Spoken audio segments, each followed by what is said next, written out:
Halo CE is the first video game I ever played. When I was a kid, my dad used to sit me down with him and pretend to let me play video games with him. He'd hand me a controller, unplugged of course, and he'd let me just press buttons and I'd just do whatever, and I'd so happy. I thought I was playing a game. I felt so included. It was a great time. I still hear stories about it all the time, me and my dad playing games, right? But something special happened in 2001. The Xbox came out, Halo CE came out, and for the first time in my entire life, I picked up a controller, plugged it into a console, put a game in, sat down, and I played a video game. I was young, right? I was young. I was too young to understand what was going on, and I really wasn't good, but I loved it. I loved every minute of it. I fell in love with Halo, and ever since then, it's been a wild journey. I was there. Halo 2, midnight launch. I was there with my dad, with my friends, my family, in line, waiting. So excited just to play the game for the first time. Me and my uncle going through Halo 2 as kids and just being awestruck by that game. Playing on Xbox Live for the first time. I didn't have an Xbox Live account at the time, but playing on his, it was incredible. Playing that experience on a console, getting to play with the people, clans, and voice chatting with strangers, and just playing Halo. We used to do LAN parties on Halo CE all the time, but then Halo 2, opening that up to multiplayer, it was phenomenal. It was incredible. The 360 launch. I was with my dad for the 360 launch as well. I eventually got told to leave because for me, I was still a kid as well, and they wanted me to go to bed so I could get up for school, or was it school or something, but they wanted me to go to bed, so they sent me home. Woke up the next day to a 360 in the living room that we unboxed and plugged in and played games on, and then playing Perfect Dark and Call of Duty 2 for the first time on 360, and thinking to myself, man, these games are incredible. There's no way it gets better than this. Yeah, I know. And then Halo 3 came out, and the build up to Halo 3, that's the first real hype cycle I can vividly remember. I remember all the trailers. I remember the TV spots and the ads in the paper and in the comics I was reading, and just everything. Halo 3 was everywhere. Halo 3 was everything. Halo 3 was all I could think about. I would go to school and I'd think to myself, I can't wait another 4 months for Halo 3 to come out, or whatever. I can't wait. I bought Crackdown 1 just so I could play the Halo 3 beta. And that game was also incredible. And don't get me wrong, Crackdown's awesome, and I'm glad I bought it. But that was how big the hype was. I was willing to spend $60 on an unrelated game just for a chance to play Halo early for a week or two. That's how big Halo 3 was. That's how big Halo used to be. Ask somebody what Halo is now, and you'll get multiple answers. You'll get shadow of its former self, dead game, irrelevant game. But that's not what it used to be. Halo is special. Halo is special. Halo matters a lot to me. A great deal more than a lot of people can really fathom. It's something that's been with me all my life, and something that I'll always cherish and care about. And while I do not have any ink on me that represents Halo, soon I will. I'm planning multiple Halo tattoos. It isn't the right time. Halo Reach. Halo Reach comes out 2010 and just blows everything out the water again. And Halo Reach had its problems for sure, but it was such a social experience. And Halo 3 and Reach were both very social games. I met some of my best friends on Halo 3 or Reach. File shares, custom games, Jenga, Infected, Fat Kid, just playing all these modes in NASCAR, playing all these modes and just doing whatever, firefight, just messing around, having fun with friends, co-op campaign with all my buddies, with my family members. Me and my uncle played every Halo campaign together. It was awesome. There's so many good memories, so many good friends, made along the way, right? And it's gone. It's gone. Halo Infinite released in 2021 on the 20-year anniversary of Halo. And it is missing so much of what a Halo game needs to have that it hardly feels like a Halo game at some points. Really, if you asked me to imagine, after Halo Reach, where the series was going to go from there, I would not have guessed any of this. It seems like the no-brainer thing to not do any of this, but apparently Microsoft and 343 had other ideas, and they wanted to take the series in a direction that I don't think was good for it. And unfortunately, the result of the matter is that the majority of players have left. People don't talk about Halo Infinite anymore unless it's the newest awful, terrible decision they've made or the newest bad news that we've got. And that's the only time Halo gets mentioned is, hey, remember how Bonnie Ross got up on stage and said that no future Halo first-person shooter would ever launch without co-op campaign or split screen ever again? And then, lo and behold, just a little bit ago, they canceled split screen for Halo Infinite. That's the only time anyone ever mentions Halo anymore, is just to talk trash or kick it while it's down. And do you know how depressing that is? It sucks as somebody who really, really cares about this franchise, who owns all the books and all the games, and just who cares so much about it on such a deep level. And I know I'm sounding very dramatic right now. Trust me, I get it. I'm a dramatic person, and that's not going to change. I'm going to keep being dramatic, but it hurts. It does. It hurts to see something you love fall like this. Halo used to be the game. The game. New first-person shooters that came out were called potential Halo killers, right?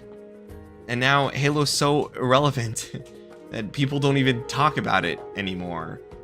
Microsoft doesn't talk about Halo anymore. E3 came and went, no Halo. Gamescom came and went, no Halo. They don't care. They don't even want to show the game off anymore, because there's nothing to show off. And if there was, no one would even want to see it. We're at a population of roughly 5,000 daily players at this point, and give or take, obviously that's just Steam numbers. If we want to be generous and say that Xbox has 3 times the player base as PC, cool, fine, 20,000 daily players, not the end of the world, but it is a far cry from the millions that it should be. This is a free-to-play shooter with only 20,000, maybe if you're being generous, players. Apex Legends has millions. Call of Duty, if you're being conservative, has like 60 million monthly players. Active monthly players returning every single month to play the game. Millions, tens of millions. That is a premium title. Maybe you can include Warzone in that. I don't know how Activision breaks down the numbers, but so many people play these games, and Halo's not even in the conversation. Battlefield 2042 came out, and it was a dumpster fire. But you want to know something sad? Battlefield 2042 has more content than Halo Infinite does.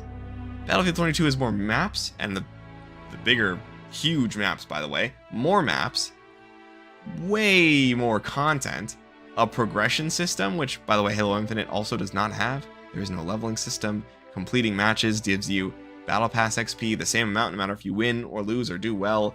You can get 0 kills, set AFK in a game, spin in circles the whole time, and the enemy scores 3 flags on you in less than 20 seconds because they're just that good at the game. And you'll get the same amount of XP as a full drawn-out big team battle match.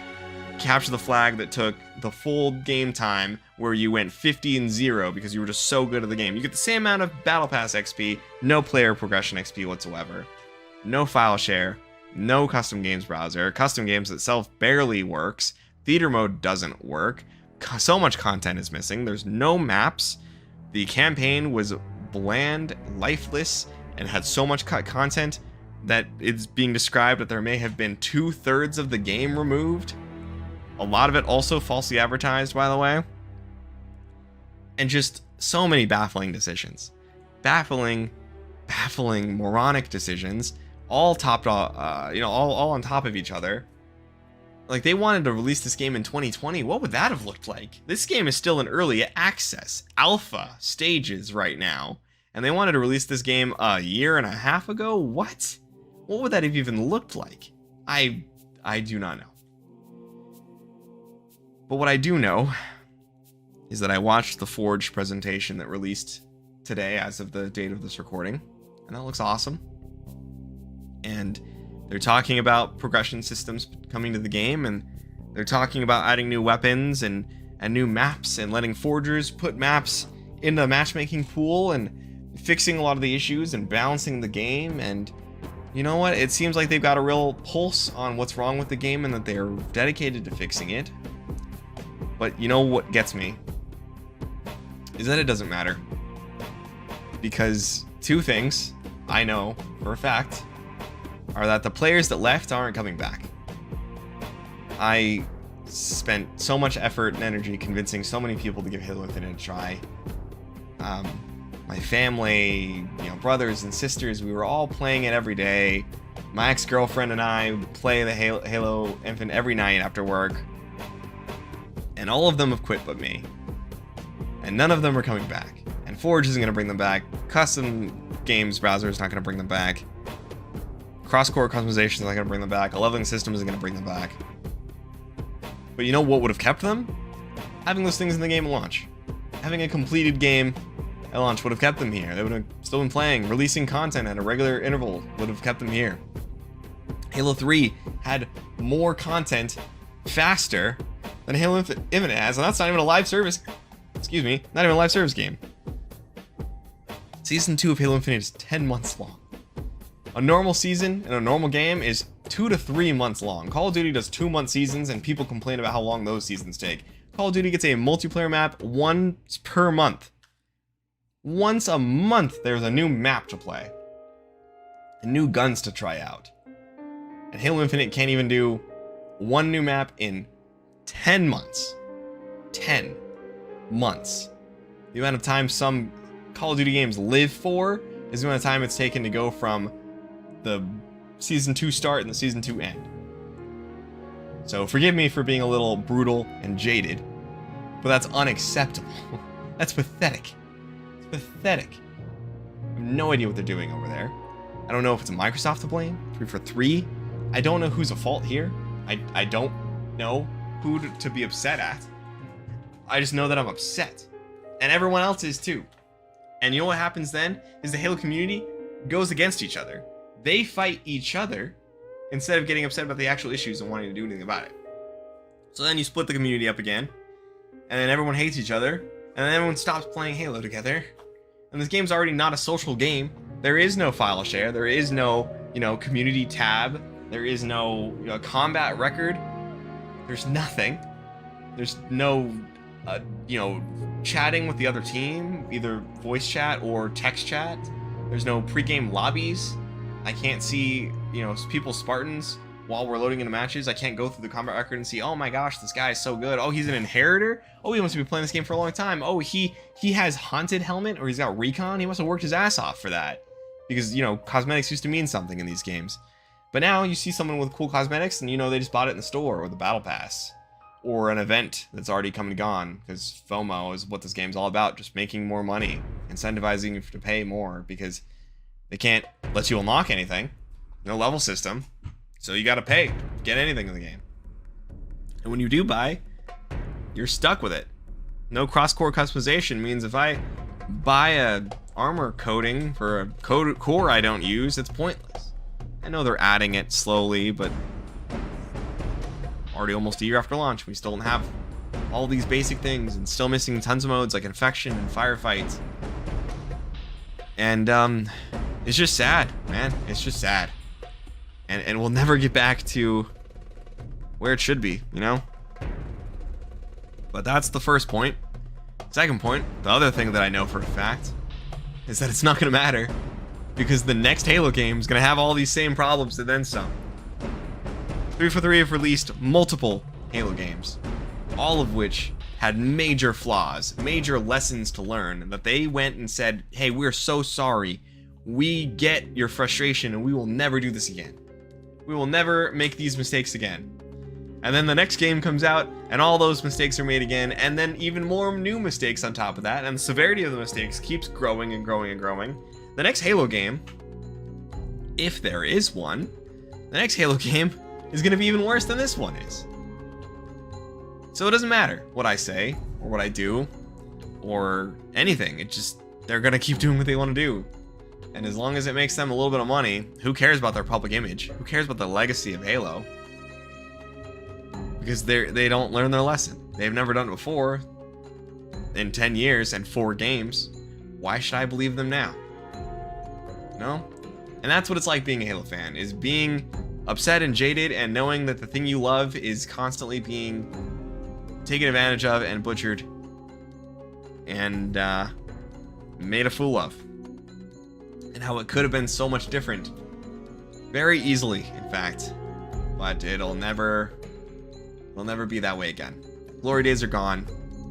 And it's time for us to stop inhaling so much opium and copium and accept the facts of the matter. That is, Halo is not what it used to be and it never will be. So it's time to start accepting that for what it is. And if we can handle it, cool. If not, we can do what I did. Just go touch grass for 8 months. But I'm back. And I'm excited to see what Halo brings to the future. You know, I'm definitely going to still keep my eye on this game and play it from time to time. And I hope that one day comes where this game's out of early access and it can be an enjoyable experience again. And I hope they bring a lot of social features in and bring a lot of those missing guns back.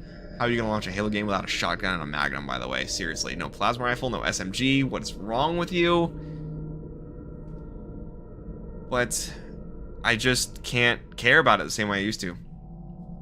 I just can't do it, you know? So I was so disappointed, you know? It was all I was looking forward to, was Halo Infinite, and it disappointed me so much that I just had to do something else for a while. I had to go take a break from YouTube, from gaming, from whatever. But I'm back now. And, you know, I had to get this off my chest. I had to talk about this. This is something I care very strongly about. And I'm sorry you had to deal with a full, dear God, almost 20-minute rant from me. How do you guys put up with this? So thank you very much, everyone who made it this far. And we'll totally play some Halo on the channel. I'm calling this new relaunch of the channel Season 5. And we're gonna do lots of cool stuff and play lots of games.